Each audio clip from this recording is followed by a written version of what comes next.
कुछ दिन पहले कर्नाटका के धर्मस्थल से बहुत ही शॉकिंग न्यूज़ सामने आती है। एक आदमी सामने आता है और बोलता है कि उसने 1994 से 2014 तक 400 से ज़्यादा महिलाओं के शवों को दफनाया है, और वो भी बहुत ही अजीबोगरीब सर्कमस्टांसिस में।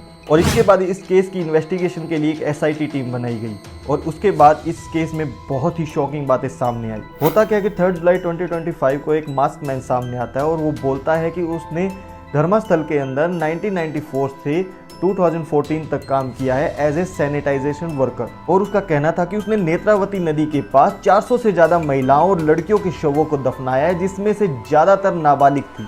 10 दिन बाद जब उसे कोर्ट में पेश किया गया तो उसके पास एक बैग था, और उस बैग में सबूत के तौर पर कुछ हड्डियां और खोपड़ी थी। और अब ये केस पूरी तरह मीडिया में फैल चुका था। तब एक सुजाता नाम की महिला सामने आती है, और उसका भी कहना था कि 2003 में उसकी भी बेटी धर्मस्थला से गायब हो गई थी। उसने अपनी बेटी का नाम अनन्या बताया था। ये सारे आरोप बहुत गंभीर थे, इसीलिए इस केस की इन्वेस्टिगेशन करने के लिए 17 जुलाई को एक एसआईटी टीम गठित की गई, और लगभग 2 हफ्ते तक 17 जगहों को खोदा गया जो मास्क मैन ने बताई थी कि उसने यहाँ पर लड़कियों को दफनाया था। साइट नंबर 6 से कुछ बोन्स तो मिली, लेकिन वो मेल बोन्स थी। और जो साइट नंबर 16 थी उसमें मास्क मैन ने बताया कि उसने यहाँ पर 70 से ज़्यादा शवों को दफनाया है, लेकिन 17 फीट खुदाई करने के बाद भी वहां कुछ नहीं मिला। अंत में सारे आरोप गलत सिद्ध हुए, और जो मास्क मैन था इसको पुलिस ने गिरफ्तार कर लिया। एसआईटी की इंटेरोगेशन और इन्वेस्टिगेशन से ये पता चला कि इस आदमी ने जो भी आरोप लगाए थे वो सारे के सारे झूठे थे,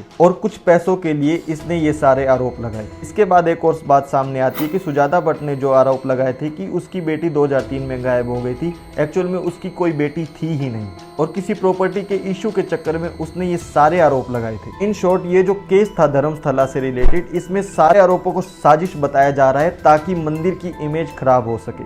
अब सच क्या है वो तो टाइम के साथ सामने आ ही जाएगा। इस पर आप क्या सोचते हैं कमेंट्स में बताइए, और ऐसी और वीडियोस के लिए लाइक, फॉलो और सब्सक्राइब कीजिए।